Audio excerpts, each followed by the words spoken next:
Hello everybody, this is Porter Nilsson with Random Art Attack, and today we're making this shark lobster inside of Substance Painter. I say make, but it's more just texture and paint inside of Substance Painter. If you'd like to follow along at home, I'm providing all of the files free of charge on my Patreon account. If you are a patron, you will get some extra perks and benefits, but you can go ahead and download that free of charge, no worries, and follow along at home. We will channel our inner Bob Ross as we paint and texture this thing into its beautiful appearance that you see right here. Without further ado, let's go into Substance Painter. So the first thing we want to do is change the resolution down to something manageable, so 1024. As we get more and more and more layers, it's going to really slow this down. We can change this up later, so that's what I always do. I'm then going to create some folders and apply some masks to these folders so that I can mask out different portions of the body. I'm going to have the shark head, the carapace, the gums, everything like that. I then create these flood layers, just playing around with the roughness and the height and things like that. I'm going to create these fill layers and put them inside the different folders so that I can see what I have actually masked off and what I have not masked off. So here I'm making just the carapace, and again I'm going to create a fill layer or flood. I think it's called flood layer. Just change this up to blue so it contrasts with the red, and you can't see the red through this yet, but that's what we're building up towards. Now I'm going to do this for the gums. I'm also going to do this for the teeth as well. Let me go ahead and show you this mask. So you click the folder, right click, and then add black mask. And now everything that you paint onto this mask, white, will unmask this. So I'm just painting white onto this mask, and you can see that we're getting the blue. Now I can go ahead and go to this panel right here, which is basically polygon fill, and I can just select the different polygons. You have to be a little careful with this because, as you can see, you don't get as much detail, and if you go over something, it's going to go all the way through the model. I'm just going to go ahead and finish this up really quickly. It is a fun process, but it might take a little bit of time depending. There's a lot of different workflows. You can use color maps, but this is kind of what I do when I forget to use a color map. If you change this down to black instead of white, as you paint on the mask, the black will actually create a mask. So I'm not painting blue onto this, I'm actually painting black onto the mask, and the blue layer is coming through. I'm building up towards basically the whole point of being able to just texture anything I want, be sloppy, and it's going to mask to the tail, and only the tail. Now here's something cool. There's also an option, instead of the face, you can do a whole polygon and just select the polygons that way. And now as I look at this, there's always pieces that you miss. So it's good to kind of look around your model. Here I'm adding in the green and the pink for the gums. The pink starts to look kind of weird. Obviously it looks like lipstick. And the whole point of this isn't to look good, it's to mask things out and let you see what you have and what you don't have masked off. Now, I can't get down into the throat there, so I'm just going to go to 2D view here as well. And now you can really see quite easily all of the things that you've missed. So here's the throat area there. Here's some of the blue I've missed, so I just go to the correct layer and mask that out. And so again, I'm using black. And then I'm going to blur these different masks so that they kind of bleed into each other pretty nicely. Now that I'm done with the masks, I'm going to set a base color for the carapace. Now that I got that base mesh, I can start to do some smart materials to get some texture on this thing. So I'm going to create another fill layer, and I'm just going to make it like a dark brown. I'm going to just drag and drop some smart masks onto this and see what I like and see what I don't like. I'm going to try a couple out because I never know exactly what I want. So feel free, play it around, see what kind of different effects you can get, change the different colors. So maybe I'm not going to like this brown on top, and maybe I want the orange on top and the brown underneath. I don't know. So I'm going to kind of look at this, see what I'm thinking. My initial thoughts are, I don't like the dark brown on top because that wouldn't make sense. If a lobster scraped up against a rock, it would wear down that shell and probably be lighter underneath. So I'm going to move some of these things around. I put a mask on the lighter layer, and I'm just slapping that brown layer and turning off the mask right there. And now we're good to go. So now you can see that the lighter layer, here, let's get a different mask. That's not what I want. There we go. The lighter layer is on top. So all of the ridges and bumps, it's showing what I want it to be. It's kind of the wear and tear of just living in a rough environment. You can go into the settings of the mask itself, play around with these. Again, unless I want a specific look like concrete or scratches on paint, I just play around with the different masks and see what looks good. There is no mask that says lobster shell for an abomination, right? So you do have to play around with that to make sure you get what you would like. There are two last setups that I like to do. So I like to create this flood layer, make it something bright or dark. So this white is good. And then for the mask, I'm actually going to put in my ambient occlusion for the mask. I can play around with different levels to try, because the ambient occlusion in this case isn't very strong. So I just want to get it on the ridges and the edges and the cracks of the carapace. And what I'm going to do is I'm going to invert this. So let's find that, invert. And I'm going to change this to a dark color. Now I don't want it to be black. I actually want to add some color and depth. So I'm just going to do this dark blue. And you can see it's already looking really good. Then go to filter, blur, and I add a blur there. And it looks really, really good. It's just adding this highlights, not highlights, but recesses as an ambient occlusion within the shadows. Now, what I also want to do is change these bumps that I have and make them actually kind of a lighter color. So instead of that light brown, I'm going to just change it to, I'm doing the base material a little bit darker. Sorry about that. And then this top one, I'm going to change up really light, because then you can do different blending methods. Instead of just normal, I can do like overlay, or I could do screen and things of that nature. So I'm just going to play around with this to see what I like. And that's basically how I set this up. I have folders with the different masks. I have ambient occlusion. I have some different masking options for some cracks and ridges and bumps. And then I just play around with this. And then I just start to layer this thing. So I'm going to speed this up so that you can see me go a lot faster. And I'm just going to crank out a lot of different textures. Play around with colors, build up. And so I don't know if I wanted to start dark or if I want to start light. I don't know, but it's okay, because the more layers you put onto this thing and the more mistakes you make and then just cover it up with more layers, it actually looks really good. As long as I don't have neon pink, like you saw right there, as long as I don't have some neon color just punching me in the face, it's going to look good no matter what I do. So you can just kind of sit there and play around and dab around and just happy little, jabs, is all I'm doing on this thing. I think this is probably a good time to say, if you're not subscribed, subscribe. We make awesome content and you'll like it, we promise. Please subscribe, thumbs up. What that does is that actually helps YouTube say, hey, they like this creator's content. We're going to suggest more of it to them. So if you like my content and want to see more of it, thumbs up. Also, sharing on social media really, really, really does help. So if you like this, share it out to all of your friends and family. Hey, Mom, check out this tutorial on how to make a lobster shark monster in Substance. Yeah, maybe don't do that. But do share it with anybody who's interested in it. What you can see what I'm doing right here is I'm adding really dark highlights. I'm looking at actual references of lobsters.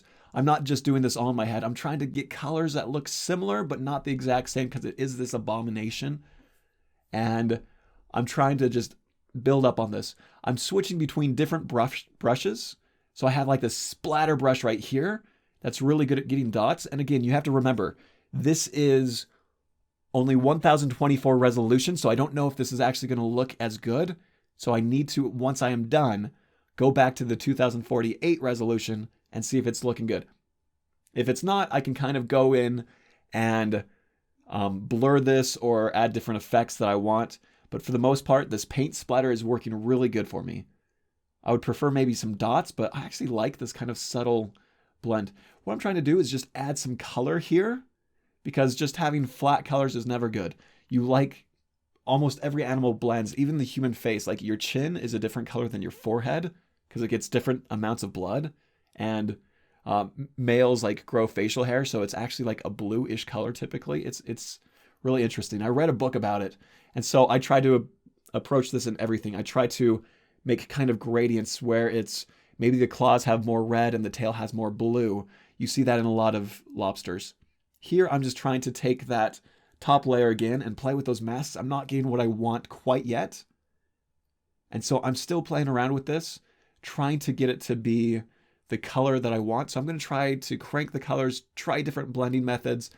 Again, what I'm looking for is not 100% known to me. I'm exploring and seeing what looks good, what doesn't look good. What I do know, though, is how hard objects work in real life. Like if you have a rock and you scrape it, it's typically not darker where you scrape it. It's going to be lighter. So I'm looking for this lighter wherever there's protuberances that might scrape against something in the natural world or environment.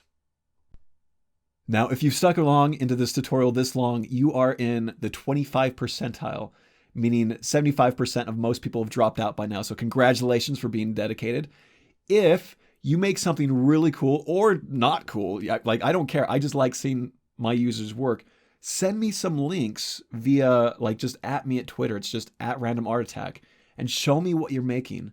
I want to see what kind of spin and take you have on this. I really do hope that you're following along with the models that we provided. And I'm sorry, I have like a low attention span. You can see already that's kind of looking cool. I'm not going to have it be that bright, but you can say playing around with this, going back and forth between different parts of the model are a good thing. Okay, so anyways, if you make something else and you want to show me using this, I'd like to see different types. I kind of have this brown looking shark. If you do like a blue shark with like a blue lobster body or anything like that, that'd be cool to see. Or those like lobster prawns with the dots. I was thinking about doing something like that. If you make anything cool like that, just shoot me a picture on Twitter. I want to see this. And who knows, maybe I can highlight it in my next video or something like that and just show the community what everyone's making. What I'm doing right here is actually adding shadow by hand and adding little textures on the tail there so it doesn't look just flat. Now this actually looks really bad, but I go in and blur it, and it's just that subtle texture that your eyes really do like. And you can see it's just this build up, build. As I'm building up on this, it gets better looking and better looking and better looking. The next thing I'm going to do is really cool. And what we do is we actually add some micro details to this. Typically, I do all my big details inside of like Blender, trying to get the base model. And then I go into ZBrush and make finer details and finer details and finer details. But there's these like little scrapes and cuts. I don't need to do that inside of ZBrush or Blender. I can do that inside of Substance Painter. So I'm going to go ahead and create a fill layer. Just grab any texture and put it into the height, like you see there. And it looks horrible, just absolutely horrible. So I change it to triplanar first of all, change the scale down, and then in my settings up here, I go to normal, and I crank this really low. I also turn off the height, not the height. I turn off the normal, I leave the height, excuse me. I turn off the color, I turn off the specularity, because all I want is it to come out with these micro details. I can go in and do the specularity later, or the roughness, excuse me. Like you can see I'm doing right here. So as I get this micro detail, it just adds this extra layer of good so that it looks just that much better. I am putting in some, so I'm just looking as I turn the camera to look at those highlights. I'm going to do roughness now. Excuse me. Probably need a drink of water here soon. And then I'm going to play around with this. I can do different masks. I can invert it. I can add some different levels. But I'm just trying to get it so it's not just all this shiny glossiness. I want differences. So when the light hits this, that there's some bumps and some ridges and something for the light to play with is what I'm looking at this point. And so I'm playing around with just kind of the contrast of this layer. And I'll continue to do this until it looks exactly what I like. Again, as a young artist, my biggest problem was making mistakes. I want to know how to do it exactly. And so I wasn't willing to make mistakes because I was too afraid. Go in, make mistakes. You never know what it's going to look like until you try something else out and see what you like. And you start to build this natural sense of how you like to work, how you like to flow. What you could see right there is I was actually adding just different radiants. Okay, so this is cool. I created a quick, simple texture inside of Substance Designer. I don't know if you can see it. It's dots. All it is these spectral dots. So in the roughness, think of like a tile map with an offset using just like Gaussian spheres or Gaussian points. And so there's two different levels. There's dark and there's light. I'm just trying to make this appearance of shark skin. So I'm cranking up the scale. It's just a bunch of little dots. You can barely see it. I'll increase this in a second. But I want it so that the skin isn't just this plastic rubbery sheet. I want some texture and some details there too. And so this is what I'm doing, some micro details. And again, it's not going to be bump. It's just going to be purely roughness that I'm editing. And then below this, I'm just going to add kind of the base shine that I want for the skin. And then I start to overlay this or play around with the different layering options. And you can see what works and what doesn't. Multiply does not work. Lighten is doing okay. And I'm just scrolling through these different options until I get right here that I like. Now it's kind of hard to see because it's such a light color anyways, but if I change this down darker, you can very clearly see that there's now this scale illusion with these dots. And so building up textures, playing around with things, if you have just a simple standard color, it's going to look really bad. You want to build color, you want to build texture, you want noise. Nothing in real life is just clean and pure. So you want to add grit and grime and scratches and scrapes and things like that. Bob Ross is honestly a genius where he says there's no such thing as mistakes. It's just happy little accidents or something like that. I guess I don't watch that much Bob Ross, so I'm just totally butchered that quote. But it's true. As you go and you make these quote unquote mistakes, you actually learn things. You learn, wow, that actually looks good or that doesn't look good. And your brain starts to associate why. Also, I can't stress enough how important it is to look at references. You don't see me looking at references, but I'm looking at sharks, I'm looking at lobsters, I'm looking at all these different things because I don't know how life looks exactly. And there's things that I would assume look good, but in all actuality look really fake.